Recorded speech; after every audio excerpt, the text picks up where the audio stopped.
Please subscribe to Face TV Africa and turn the notification on. Face TV Africa, ẹ jọ̀ọ́ subscribe hete. Face TV Woswobi. Èsì mi Ọ̀jájá Ọọ̀ni of Ifẹ̀. Mo ti bu yín rí dáadáa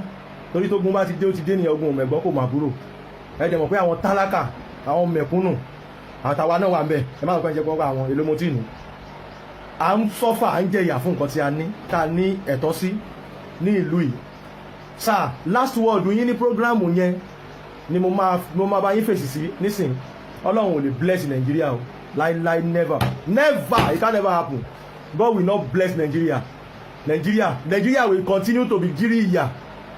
But God will bless Oduduwa nation. Point of correction, sir. But sir, I respect you and I thank you for the word tó jáde lẹ́nu yẹn. Má jẹ́ n sọ òyìnbó tó lóyìnbó lẹ́yìn sọ. Ọ̀pọ̀lọpọ̀ àwọn èèyàn, àwọn ìyá wa tó ti dàgbà àwọn yẹn wọn lè gbọ́n kọ́tẹ́ sọ yẹn. Àwọn máa ṣe interpret ẹ̀ fún wọn ni. Gbogbo ilé gbogbo ayé Ọọ̀ni of Ifẹ̀ bínú tó sọ̀rọ̀.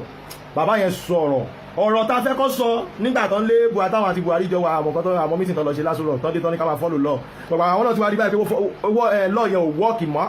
Kò sẹ́ni tó safe ní country. This is see ẹ gbọ́rọ̀ mi dáadáa. This is why God will never bless Nigeria. We have army chief of staff. Former one is Hausa Fulani. The one wey die for plane crash is Hausa Fulani. The one wey they still bring is Hausa. Why not Igbo? Why cannot be Igbo? Why cannot be Yoruba? Why cannot be another language? We have 30 states. Why only Hausa? They are putting their people there, so Yoruba are dying. It's not possible, and it can never possible. I will come outside. Ẹ̀rọ pé máa kú lánàá tí mo máa ṣe lálẹ́ mi. Èmi náà rẹ́dí àti payín mo ṣe jáde. Mi ò bẹ́ anybody ṣeré. Àtọ́jú àti mọ̀ kó ti dogun. Bàtà bá bímọ tọ́mọ wa ò safe. Tá bá gbéyàwó sílé tíyàwó ò safe. Tá bá rìn lójú ọ̀nà tọ́nà ò safe. Kí ló wá kù tá à ń sọ pé à ń dóde ẹ ti pète ogun fún wa tẹ́lẹ̀. I think they will do nonsense yesterday.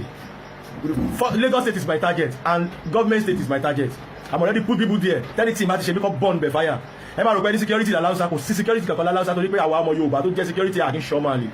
Better I will advise Nigerian government to not take any nonsense step.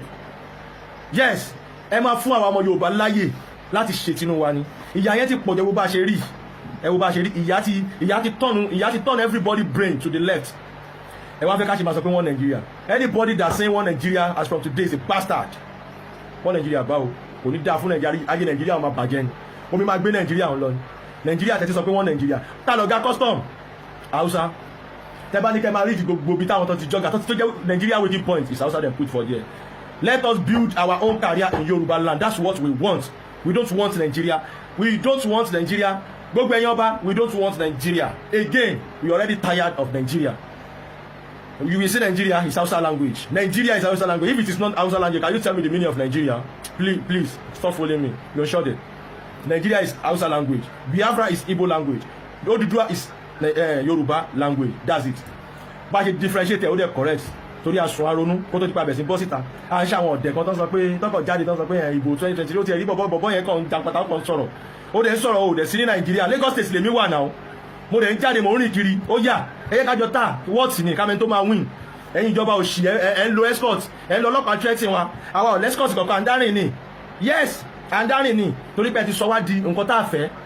I will not remember 2017 tí àwọn gọ́ọ̀mẹ̀ntì ọlọ́pàá yín send me to prison. Kí ni mò ń ṣe lọ́wọ́? Ìyà ń jẹ ọlọ́ta mi. Ìyà tó ń jẹ ọlọ́ta mi pé mo fẹ́ di superstar olórin Nàìjíríà. Èmi náà fẹ́ máa proud of pé ó yá my country is good. But mi rí ẹ̀pà mo wá bọ́ sójú títì mo wá bẹ̀ sí ta késẹ̀tì mi káàkiri wọ́n mọ̀ mi sí ms rúlé wọ́n mọ̀ mi káàkiri ẹni bá lo mọ́tò tó bá ti ra mọ́tò ń gbà yẹn máa mọ̀ mi Saheed lálálálá lọ́nà Ìkẹjà tí mo wá ta àwọn káyìn ń gbé mi àwọn task force ń gbé mi tó bá ti gbé mi báyìí sí prison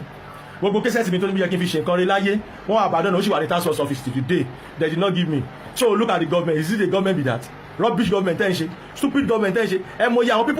people inside prison now tó yẹ pé kò sí nǹkan tó ṣe àwọn ọmọ yẹn rédíò lásán lẹ́kọ́ wọn. Ẹ jẹ́ confirm pé kò sí nǹkan tó ṣe wọn tí ò sí nǹkan táwọn ọmọ yẹn ṣe ẹ dẹ̀ send wọn to prison. People are in prison like this. Mo mọ nǹkan tí mo sọ náà. Àjọjẹ ìwà yìí náà ni. Did you you don't remember? If you don't remember ẹ lọ ṣí file yìí ní task force office. Ní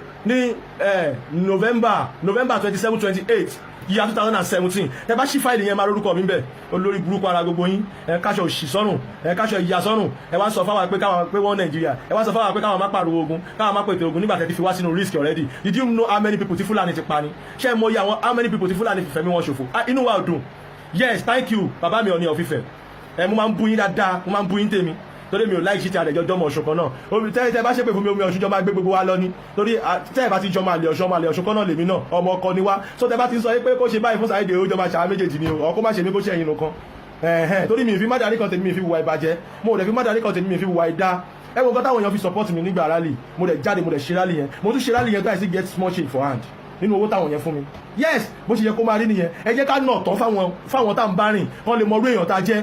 kì í ṣe pé ká máa pajá lọ́bọ̀ ká máa pè kí ní àjò ká máa ṣe ẹkú ká máa ṣe ẹyẹ it's not good I'm a Yorùbá and I want Yorùbá nation ẹ má play politics mo ò dẹ̀ fẹ́ kẹ́nìbọ̀dì deceive wa torí pé ká lè fọ́ kẹ́nì wá padà wá fi wá ṣe campaign ẹ máa wo see how many years ló ní 2023 ṣì dà táwọn kan ti ń jáde pé àwọn lọ president PDP was not doing this PDP tẹ́ ń bú tẹ́ sọ pé àwọn kan ṣiṣẹ́ fún thank God bí gbogbo yín pariwo pé bàbá wa Sunday Igboho ń ṣe fún PDP torí ẹ bá pé òní sọ bẹ́ẹ̀ ìwọ torí ẹ bá pé dáadáa wà mọ̀ pé kì í ṣọ̀rọ̀ party kì í ṣọ̀rọ̀ politician náà sọ yìí they say there is no election in 2023 both PDP both AC gbogbo wọn ló kó sínú òdìdìrín ìwọ tó sọ pé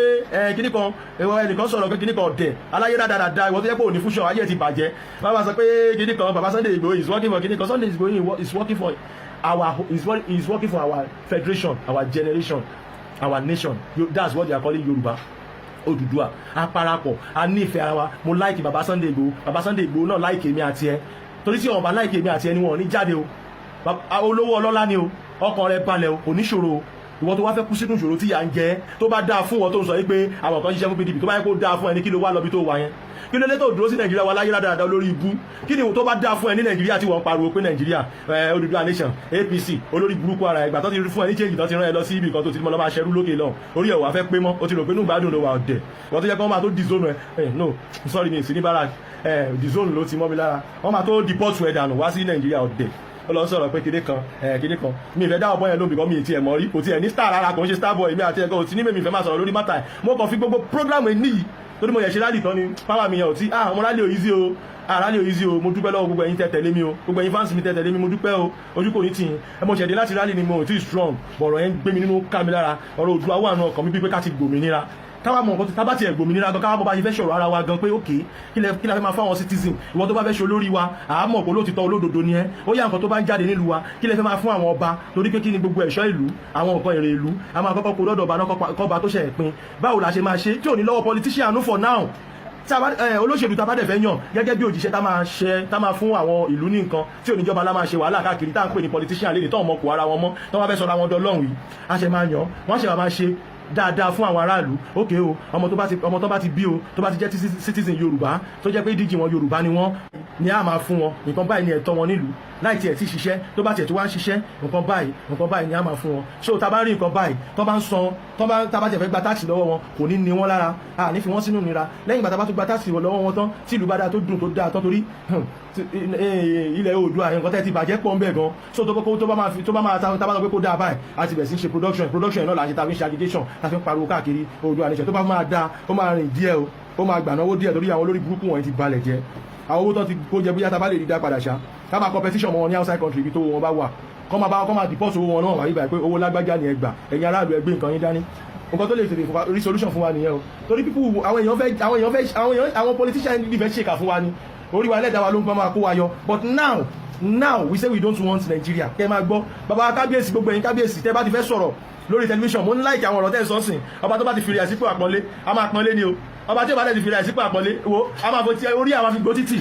ọ̀bọ̀ yẹ jẹ́ nìyẹn kò sí pé ọ̀rọ̀ ilé ò sí pé kiri ń bẹ̀ torí gbogbo ajáde sìn à ń pariwo pé ebi ń pa wá àwọn ọmọ wa ń ṣọ̀kadà kò síṣẹ́ àwọn obìnrin wa ń ṣaṣẹ́wó Fúlàní ń rèpù wọn ó ń jí wọn gbé ẹni ẹ máa ṣe náà fún ẹ̀yin olóṣèlú kò sí náà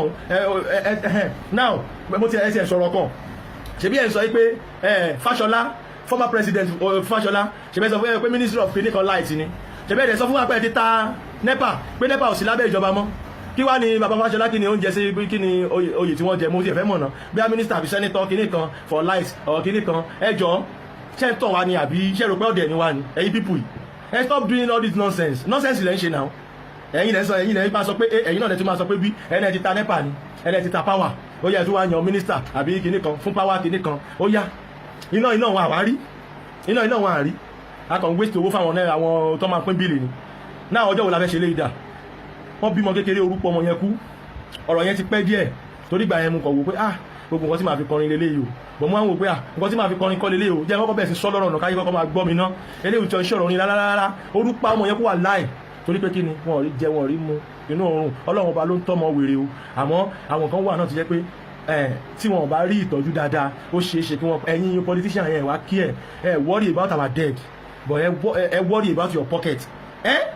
you worry about your pocket under fire you olórí burúkú ni ẹ tó bá yẹ kó wà nílùú yìí o dẹ̀ worry about your only pocket olórí burúkú ni ẹ tó bá ti ṣe olórí burúkú gbogbo ìmọ̀ràn ètí ẹ láti kówó wa sápò Nigeria is the first place tí mo ti máa gbọ́ ní tọ́ọ̀gì ń pèyàn ní tọ́ọ̀gì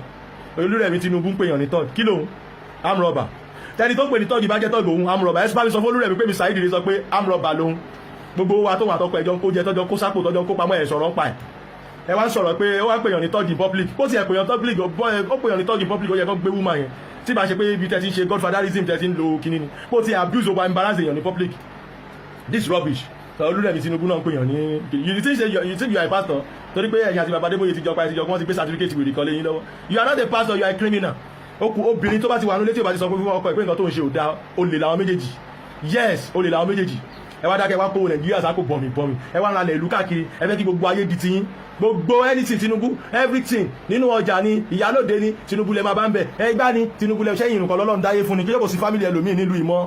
ẹ wá yọ ambọ̀dé jáde ẹ sọ pé torí pé ambọ̀dé service torí pé kò rọwọ́ sí yín lápò má yẹn ṣiṣẹ́ lójú méjèèjì ó dọ̀ra káwọn tiẹ̀ síbẹ̀ tó mọ̀ pé òun lè ràn níṣẹ́ tó bá fẹ́ ṣe wèrè òun máa gbowó òun padà kò fún akówó fẹ́yìn tó jẹ́ pé tẹ́ bá ti kówó lé yín lọ́wọ́ tọ́kẹ́ ẹ̀ náà jẹ́ kò sí nǹkan tóun máa ṣe sí ẹ wá yọ dànù ẹ wá gbẹ́ sanwó kú àbíkí lónìí jẹ ẹ wá gbé síbẹ̀ ẹ wá sọ pé ẹ̀yin ṣe gọ́ọ̀mẹ̀ntì lé wa lórí gbogbo ọ̀nà tí ò dá ẹ̀yin driver àánú yín ṣe mí ẹ jẹ́ kí n sọ̀rọ̀ tó tọ̀rọ̀ kan fún yín ẹ̀yin driver gbogbo NURTW I want to talk to you gbogbo ẹ̀yin tí àwọn olóṣèlú bá ń lò tẹ́lẹ̀ ẹ lọ jáwọ́ nínú ọ̀rọ̀ àwọn olóṣèlú wọ́n ń ba ayé yín jẹ́ ni o bẹ́ẹ̀ ni wọ́n ba ayé yín jẹ́ ni ṣe bẹ́ẹ̀ mo bọ́rọ̀ yín ṣe rí tẹ́lẹ̀ ṣe bẹ́ẹ̀ rí bí tásọ̀ ṣe ń disturb yín sí tọkàn yín ò balẹ̀ náà wọ́n ti wá ń try láti lé yín báyìí kúrò níbi iṣẹ́ yẹn wọ́n ti lọ ọ́dà mọ́tò wọn sínú kinní fún ara wọn olóṣèlú dẹ̀ máa wá rántí yín tẹ́lẹ̀ iṣẹ́ ọ̀bá dé wọ́n máa gbówó fún yín pé kẹ́ máa bá wọn dàgbòrò rú dáàdì mọ́mì NURTW people it is time to open your sense ẹ má yẹ káwọn olóṣèlú lóyìn fún nǹkan tí ò dáa o mò ń bẹ̀ yín ni kì í ṣe pé mò ń bú yín o ẹ má yẹ káwọn olóṣèlú lóyìn ègé sí bílẹ̀ ẹ̀yà ṣe dáa kílẹ̀ iná lè dáa fẹ́yìn náà kó lè dáa fáwọn ọmọ tiyín náà àṣírí ọ̀rọ̀ mò ń sọ fún yín yẹn o ẹ̀yin drivers torí wọ́n ti àwọn driver kan wà ń sìn tán ti ń kàwé but illiterate pọ̀ nínú drivers díẹ̀ tẹ́lẹ̀ ìgbà tí ń yí padà ń sìn wọ́n ti ń àwọn kan wà tó yẹ pé condition ló mú wọn ṣe drivers mo believe pé àwọn yẹn Tinubu ò lè rán wọn níṣẹ́ ẹrú ẹ jẹ́ kájọ jàjà ẹ jẹ́ kájọ fọwọ́sowọ́pọ̀ kájọ gbé ilẹ̀ wa débi tó dáa tí ilẹ̀ wa bá sun ọ̀ ọkọ̀ wa gan náà balẹ̀ ẹ bá wo nǹkan tí bàbá òní ọ̀fìfẹ́ sọ bàbá ní mélòó nínú ẹ̀yin politician olórí ibú yìí ló lè lọ sí ìlú yín ìlú abínibí yín kẹ́ lọ sun ọrùn ọjọ́ mẹ́ta àbọ̀jọ́ mẹ́rin bẹ́ẹ̀ bóyá àwọn èèyàn máa gbé àwọn oníjì yín gbé àbíkọ́ pa yín dànù ọkọ́ lẹ́yìn lóko pa ọ̀rọ̀ ní bàbá yẹn sọ náà mi ọmọ bàbá yẹn ti ní sense sorry any sense ni kí n sọ any sense torí tẹ́lẹ̀ yẹn mi mo máa ń bú yín bọ̀ mo dá mo ti kó ìbú yẹn jẹ báyìí fún ara mi bọ̀ tẹ́ bá fọ́kọ̀ máa tún gbé mi jáde o ẹ wò ẹ wá ọjọ́ tọmọkùnrin bá kú ló dàbọ̀ ó yẹ yín tó táìmù ìsìn à nílùú láti máa fọ́ fúnra wa o tó bàbá dáadé dáadáa a máa kí kábíyèsí tí ó bá dáadé dáadáa máa fi gbálẹ̀ yọ lórí ẹ̀ ó kéré gan nínú ayé tó kẹ́kẹ́ kájọ máa understand ara wa tó bá yẹ pé bẹ́ẹ̀ ṣe ń gba ransom lórí àwọn ọmọ wa nílẹ̀ Oòduà àtẹ́jẹ́ Fúlàní gba ransom lọ́wọ́ wọn làwọn ẹ̀gbọ́n wa tó wà lókè òkun náà gba ransom lọ́wọ́ àwọn ọmọ yín tó ń gbé àwọn ọmọ yín tó ń jí wọn gbé tó lọ pa wọn dànù ẹ ti mú àǹfà náà ẹ̀yin pípọ̀ ẹ ti mú àǹfà náà ẹ wá fà wá sínú risk ẹ wá sọ pé ẹ̀ ń jayé ẹ̀ ń lo Audi ẹ̀ ń lo Range ẹ̀ ń lo Benz àbó lórí burúkú ni yín ni ẹ wá fẹ̀mí wa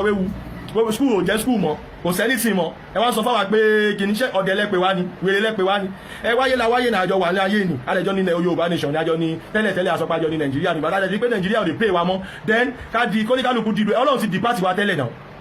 Ọlọ́run ti dìpátì wa tẹ́lẹ̀ Yorùbá kò jọmọ́ Haúsá èdè wa ò jọra wọn Ọlọ́run gan ti pín kíní tẹ́lẹ̀ ìgbà tó náà wá rí báwọn ọmọ Yorùbá àgbọn nígbà yẹn ló wá ṣe fún wa ní punishment pé tó bóyá tó ń bá fún yín punishment orí yín á pé Ìgbò wọn ní láǹdì tí wọn Ọlọ́run ti pín gbogbo ẹ̀ yàtọ̀ kò sẹ́dá tó pín kò séèyàn kankan tó pín ilẹ̀ yìí Ọlọ́run ti sọ pé Ìgbò náà máa sọ ilẹ̀ yìí Ọlọ́run ti sọ pé Yorùbá náà máa sọ ilẹ̀ yìí Ọlọ́run tá bá fẹ́ bára wa dòwò pọ̀ òun ṣe pé ká máa para wa náà tá bá gba Yorùbá nation tó bá lẹ́nikẹ́ni tó fẹ́ máa gbé nílẹ̀ wa ìlú tí ò bá sófin mi ò sẹ́ṣẹ̀ ń bẹ̀ ó máa gba stay ni